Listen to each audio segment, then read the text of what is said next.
Ce lundi 21 novembre, Juliette Binoche est à retrouver dans Celle que vous croyez sur France 3. L'actrice célèbre pour sa filmographie bien remplie a été aussi mise sous le feu des projecteurs pour ses histoires sentimentales, pourtant toujours discrètes. La comédienne est ainsi devenue maman de Raphaël, âgé de 29 ans et né d'une première union avec le plongeur André Allais. Par la suite, elle a été en couple avec l'acteur Benoît Magimel. Le couple a alors donné naissance à une fille, Anna Magimel, 22 ans. Les parents de celle-ci ont été tentés au maximum de préserver sa vie privée, ils ont toujours fait attention à ce que son visage ne soit pas dans la lumière, tout comme pour Raphaël, le fils aîné de Juliette Binoche.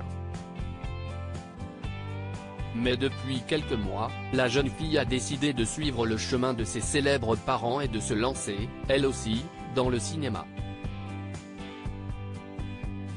En décembre 2020, Juliette Binoche, très fière, avait partagé sur son compte Instagram ses premiers pas sur le plateau du film Avec amour et acharnement, de Claire Denis, dans lequel elles se sont donné la réplique.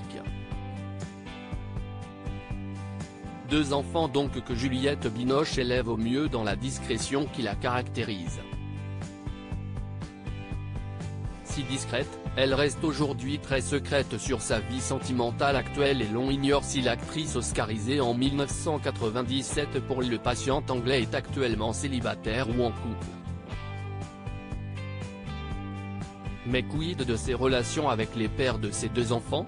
Jeune souffrait Juliette Binoche avait fait quelques révélations quant à des difficultés rencontrées. En 2011, dans les colonnes du magazine Marie-Claire, l'actrice se confiait sur sa vie sentimentale. Amoureuse, au moment où elle donnait l'entretien, elle avait déclaré : « Tout va bien.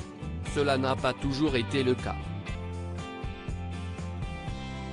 J'ai aussi connu des plages où j'étais seule et je ne souffrais », avait-elle fait savoir. Les enfants ont besoin, pour leur équilibre, de la polarité père-mère.